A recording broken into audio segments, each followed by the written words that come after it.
Bonjour à tous. Alors on se retrouve comme d'habitude dans cette vidéo pour faire le bilan de la semaine passée et la répartition de la semaine à venir. Déjà pour commencer la vidéo, je m'excuse pour ma voix, je ne sais pas si ça s'entendra en vidéo, mais comme je l'avais dit dans la vidéo précédente, je commençais à être malade et ça n'a pas loupé.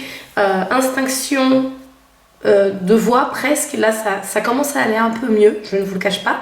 Voilà, j'espère que ce sera pas trop désagréable pour vous en tout cas. Donc c'est parti, sans plus tarder, on va regarder tout de suite ce qui s'est passé la semaine dernière. Donc au niveau des courses, il ne reste plus rien. Au niveau restaurant, il reste 10 €. Donc ça, j'avoue que c'est quand même relativement rare quand il reste quelque chose dans le restaurant. Mais étant donné que je suis un peu malade, j'avoue que j'ai beaucoup moins faim. Donc écoutez, c'est pas plus mal, hein.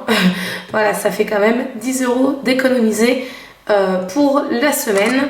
Sorties et loisirs, il ne reste plus rien. Maison, alors pour maison, j'ai utilisé en fait 20 € dans le budget, enfin dans l'épargne maison.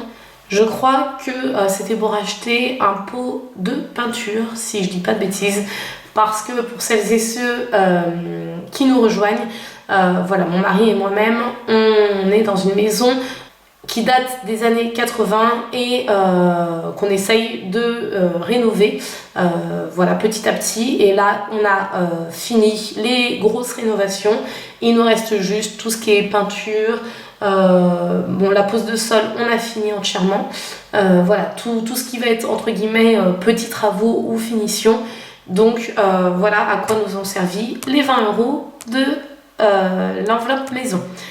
Et imprévu, il n'y avait rien, donc on reste comme ça. Donc au final, pour cette semaine, on a réussi à économiser, comme je le disais, la somme de 10 €. Comme je le dis à chaque fois, c'est mieux que rien, étant donné que les enveloppes que l'on fait à la base, c'est vraiment calculé très très proche de notre budget réel. Donc à chaque fois qu'il y a la moindre économie, c'est toujours du plus.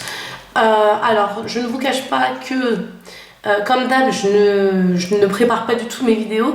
Je ne savais pas, en fait, je ne regarde pas avant de tourner la vidéo s'il me reste des économies. Donc, comme d'habitude, je ne sais pas vraiment où mettre cette somme de 10 €. Je regarde tout de suite dans quoi je pourrais les mettre.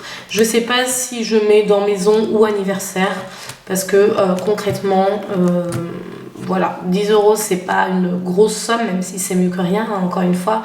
Mais dans le budget Noël, je sais pas si ça servira à grand chose de mettre 10 € de plus.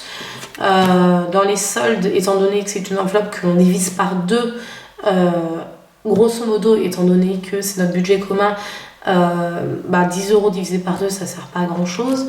Oui, donc je pense que je vais mettre ça dans l'enveloppe, écoutez, je vais mettre dans l'enveloppe anniversaire, comme ça au moins ça servira toujours.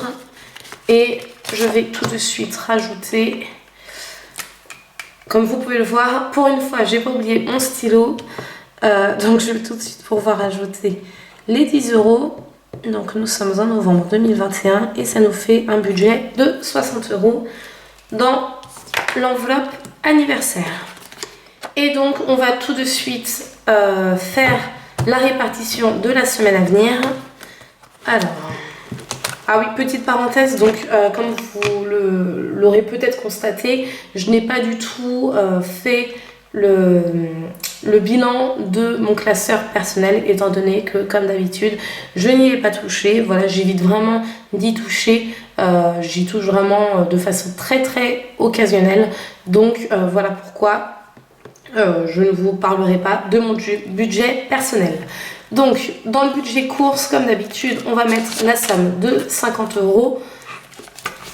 En tout cas pour vous, j'espère que la semaine dernière s'est bien passée, que vous avez pu avoir quelques épargnes quand même, et surtout que vous n'êtes pas trop tombé malade. Alors pour restaurant, je mets également la somme de 50 € pour la semaine.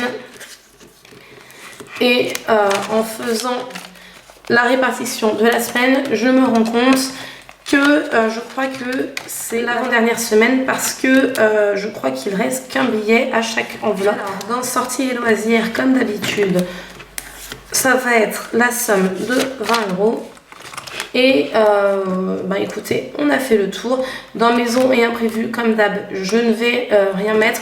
Je vous avoue que j'hésitais à mettre par exemple 1 ou 2 billets de 5 € dans l'enveloppe imprévue, mais étant donné que nous avons atteint la somme tout pile de 100 €, je préfère garder les 100 € ici, et si je rajoute 5 € dans ces cas-là, ces 5 € là viendront sûrement dans l'enveloppe imprévue.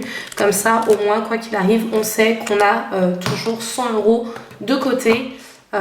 Et comme je vous le dis à chaque fois, ça fait du bien. En fait, on se sent vraiment plus serein quand on sait qu'on a une somme de côté pour les imprévus. Voilà, on ne sait jamais ce qui peut se passer. Bah écoutez, la vidéo est finie, j'espère qu'elle vous aura plu. Comme d'habitude, vous pouvez retrouver les liens des classeurs ainsi que des enveloppes budgétaires directement en barre d'infos. Et quant à nous, on se retrouve la semaine prochaine dans une nouvelle vidéo. Ciao!